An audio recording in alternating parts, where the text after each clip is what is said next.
प्रणाम दोस्तों, मैं अपने यूट्यूब चैनल सिंगर मोनम में आप लोगों का स्वागत करती हूं। दोस्तों, मैं आप लोगों के बीच एक देवी गीत लेके आई हूं, जिसमें पति पत्नी आपस में माँ के श्रृंगार के लिए कैसे बात कर रहे हैं।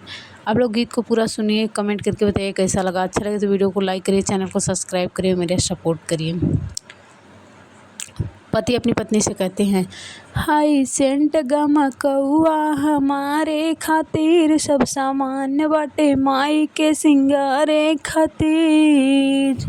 फिर पत्नी अपने पति से कहती हैं, झुमका लैला बिंदिया लैला गजरा हाई फाई हाय हाय। झुमका लैला बिंदिया लैला गजरा हाई फाई, माई के चुनरिया के लाई, माई के चुनरिया के लाई।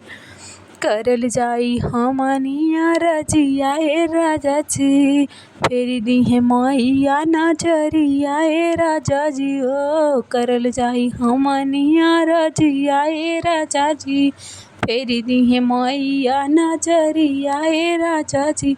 माई कृपा करी है सब दुख कटी जाई, आए हाय चुनरिया के लाई, माई के चुनरिया के लाई।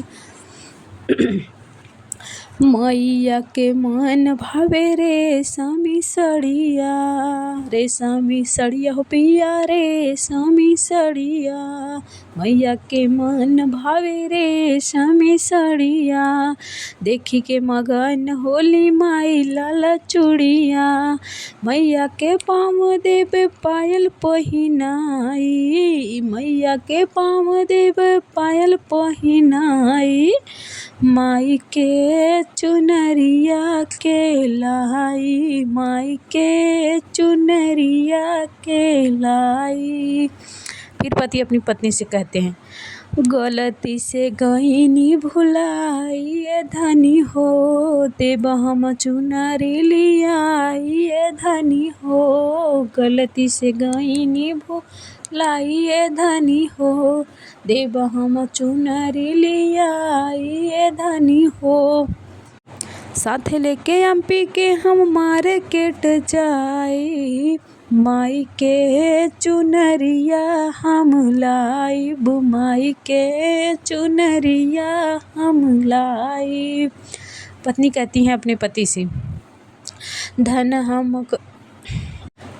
हम होई गईनी तोहे पिया पाई के हो, धन्य हम होई गईनी राजा तोहे पाई के। तू ही दिला माई के चुनरिया मोहरी लाई के, करल जाई माई के से काहे हमने मिल के। माई के चुनरिया दलाई, माई के चुनरिया दलाई।